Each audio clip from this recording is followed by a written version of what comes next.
What if I told you there's a business where the customer buys no matter what, every single day, whether there's a crisis, whether the season changes, whether the restaurant is packed or half empty?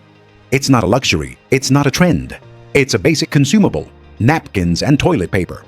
And the best part is you don't need to build a giant paper mill to enter this market. You can start with a conversion micro factory, using compact machines to transform jumbo parent rolls into finished product. Packaged, well-presented, and ready to sell to restaurants, hotels, cafes, hostels, bakeries, nightclubs, and cleaning companies. Today, I'm going to show you the complete map to make money with this business, how the napkin machine line works, how the toilet paper machine line works, how to choose what to produce first so you start with low risk, how to sell to businesses that consume daily, how to lock in recurring contracts so you have steady cash flow, and how to scale. So this stops being a side hustle and becomes a real profitable company that dominates your area. Stay until the end because I'm going to reveal the factor that decides whether you'll compete on price like everyone else, or build a B2B brand that restaurants and hotels prefer even if you're not the cheapest. And if you want to learn how to import your machines from China with a method and without guessing, I'll leave the link to the step-by-step guide in the description. Section 1. Why this business is a gold mine. Daily consumption and automatic reorders. There are businesses that depend on convincing the customer every time. This one doesn't. Here, consumption is repetitive by nature. A restaurant can sell 200 plates a day, and every plate needs a napkin. A hotel can have 30 occupied rooms, and every room needs toilet paper, guaranteed. A cafe can serve 100 people, and the counter always requires napkins. A cleaning company buys by the case. An event venue buys in volume. Demand moves on its own because it's tied to daily use. That means something powerful. If you enter with a stable product, well presented, and with on-time deliveries, your customer doesn't buy once. They buy every week. And when a business achieves weekly reorders, it stops depending on advertising and starts depending on logistics and quality. That's where consistent money is born. And there's another reason. This market isn't just big, it's broad. You don't sell to one single type of customer. You sell to restaurants and hotels, yes, but also to bakeries, industrial kitchens, offices, barbershops, clinics, gyms, churches, schools, stores, and distributors. It's a universal product, and universal products, when manufactured with the right machines and consistent processes, turn into a factory of cash flow. Section 2. The smart play. Don't make paper from scratch. Convert it with machines. Here's the decision that separates the strategic entrepreneur from the one who gets into trouble. Making paper from pulp is a different league, different investment, different infrastructure. But converting tissue paper from parent rolls into finished product is a realistic microfactory. That's the entry door for most people. Your business doesn't have to be making paper. It has to be making the final product with presentation, packaging, and standards. In this model, you buy jumbo parent rolls or large tissue paper reels from local or regional suppliers, and your machines do the converting. For toilet paper, you convert parent rolls into finished rolls, ready for home or institutional use. For napkins, you convert reels into folded napkins, embossed, printed if you want, counted, and packaged. That's exactly what makes the business profitable. The machine doesn't create demand. The machine lets you capture the transformation margin. And that margin appears when you turn a standard input into a finished consumable product with branding and distribution. Section 3. Which products make sense? Household, institutional, and food service. To make money selling to restaurants and hotels, the strongest move is to play in two worlds.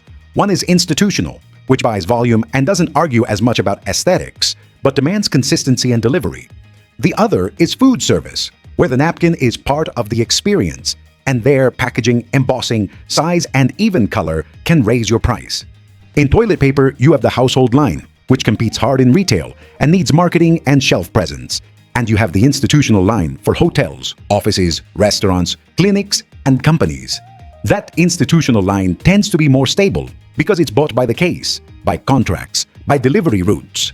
In napkins, you have basic high-consumption napkins, thicker or two-ply napkins for restaurants that care about experience, dispenser napkins for cafes and chains, and customized napkins with printing for brands that want a premium look. And here's a crucial detail. Napkins can be the product that opens doors because they're inexpensive, they move fast, and customers restock often. And once you're inside, you also sell institutional toilet paper and offer the complete combo. Section 4. The toilet paper machine line. how the microfactory works. Imagine your operation as a continuous line. The parent roll comes in, packaged rolls come out. Between those 2 points, each machine has a clear job. The core is usually the toilet paper rewinder, where the parent roll becomes long logs. With embossing if you want for softness and appearance. With perforation so users can tear sheets. And with core formation if you use tubes, or coreless, depending on the format. Then the log saw cutter cuts those long cylinders into final size rolls. After that comes packaging, where a packing machine can wrap, seal, and group rolls into 4-packs, 6-packs, 12-packs, or whatever format your customer needs. And if you're targeting institutional buyers, packaging can focus on larger bundles or cases for distribution, where a sealer, a simple film wrap system, or basic boxing can be enough in the beginning. Now, if you think of this as a B2B business for hotels and restaurants, what they value most isn't that it sounds fancy. They value that the roll doesn't fall apart, that the footage/length is consistent, that the paper isn't rough, that the packaging arrives clean, and that you deliver on time. That doesn't come from one single machine. It comes from a system of machines running to a standard. Section 5. The napkin machine line, the product that sells itself in restaurants. Napkins have a kind of business magic. They're consumed without people noticing. In a restaurant, they disappear in minutes. In a cafe, they're part of the ritual. In a hotel, they're used at breakfast, events, rooms, bathrooms, and common areas. That's why when you build a napkin line, you're building a rotation machine. A typical line starts with a tissue paper reel. Then it goes into a napkin machine that cuts, embosses, and folds. Embossing improves absorption and appearance. Folding defines the format that sells in your market. Dispenser style, cocktail style, fast food style, or larger table napkins. If you want to differentiate, you can add printing with a simple printing unit so a restaurant can have its logo, name, or message. And at the end, the product must be counted and packaged, because B2B customers buy by pack and by case. That's where the packaging machine becomes critical, because presentation sells without you having to convince anyone. At this point, you're building something very important. A small factory that transforms base paper into brand identity for businesses. In other words, you don't just sell napkins. You sell order, presentation, hygiene, experience, and consistency. Section 6. The winning model. Sell by contract, not by one-off orders. If you want this business to be truly profitable, you can't depend on random orders. The goal is for the restaurant to buy from you every week and for the hotel to buy every 2 weeks or every month, without you chasing them. That's called recurrence. And recurrence is built with a simple system: consistent product, clear pricing, on-time delivery, and a proposal that saves the customer headaches. In this business, the magic word is restocking. When you tell a restaurant you'll make sure they never run out of napkins, that you deliver weekly, that you hold the price for 3 months, and that if they run out early, you'll cover them with an extra drop. Then they see you as a serious supplier. And serious suppliers stick. Hotels work the same way. A hotel doesn't want to buy rolls. A hotel wants a supplier who guarantees supply, presentation, and compliance. When you show up with a sample, clean packaging, a well-labeled case, a simple spec sheet of what you deliver, and a delivery calendar, you're not competing as a salesperson. You're competing as a company. Section 7. How to differentiate so you can charge more without losing customers. Here's the hard truth. If you do what everyone else does, you end up fighting on price. And price is a war where the winner is whoever is willing to earn less. The smart way to make money with machines is to differentiate in things the customer values, and almost nobody takes care of. One of those is packaging. A well-sealed, clean, well-presented pack feels premium to a restaurant. Another is consistency. If your napkin is always the same, the customer gets used to it and doesn't switch. Another is personalization. A restaurant with its logo printed on napkins looks more professional, and they love it because it's marketing without paying for ads. Another is logistics. If you deliver on time, you're already above average. And there's a silent difference that's worth gold: selling the full combo. When you can supply napkins and institutional toilet paper in the same visit, you save the customer time. Fewer suppliers, fewer invoices, fewer calls. That's real value. And real value creates margin. Section 8. How to sell to restaurants. The pitch that opens doors and closes recurrence. Selling to restaurants isn't about talking a lot. It's about solving fast. You show up with a sample. You show up with a simple offer. You show up with a clear promise. And you ask the questions that open the sale. How often they buy.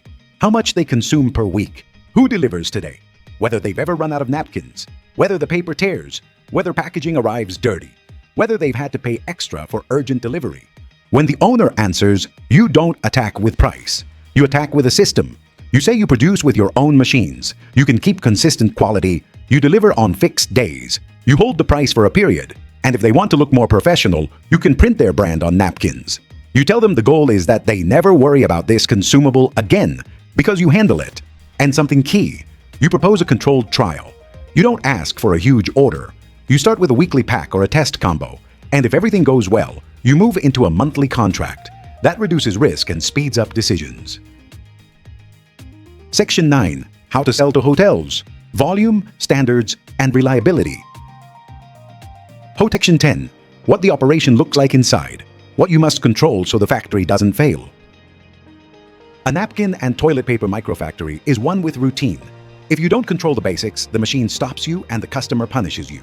The focus isn't work harder, it's work more consistently. You need a clean flow of raw material, storage for reels and parent rolls, an organized production area, and a separate packaging area, because the finished product must feel hygienic. You need simple but constant quality control, because if today you deliver a thinner napkin and tomorrow a thicker one, the customer notices and starts doubting. You need scheduled maintenance because these machines run with parts that wear down, and the business doesn't forgive downtime. And remember this, in B2B, the customer will not forget 11, the financial part that makes this a business and not a trap. Packaging fails, your margin melts. That's why the focus is efficiency. The more stable your line is, the more profitable each case becomes. The second lever is price, and price isn't defined only by being cheap. It's defined by perceived value. A restaurant pays more if the napkin looks good, doesn't fall apart, arrives on time, comes clean, and carries their brand. A hotel pays more if you guarantee supply and presentation. And the third lever is recurrence. With weekly orders, your business becomes predictable. With predictability, you reinvest. With reinvestment, you buy better machines or at capacity. With capacity, you serve more clients. That's how you build a company. Section 12. Start strategy. How to begin with low risk and sell fast. If you're starting, the smart move isn't buying everything at once. It's choosing the product that opens doors and gives you rotation. In most markets, napkins get you in quickly because they're consumed daily and customers try them easily. When you enter with napkins, you build the relationship, and then you raise the ticket with institutional toilet paper and case packaging. The strategy is to start with a compact line, produce controlled batches, close nearby clients, build simple delivery routes, and create a reputation. In this business, your first goal isn't to be the biggest. Your first goal is to be the most reliable in your zone. And when you have stability, you start adding layers. You add capacity, add more professional packaging, add personalization, add larger B2B clients, add distributors. That's when this becomes a system. Section 13. Scalability. How to go from microfactory to company. Scaling here model fits you best. How many restaurants and hotels are in your area, and what they pay today per case of napkins or per institutional pack. With that, I'll build your strategy to enter, close recurring orders, and scale. See you in the next video.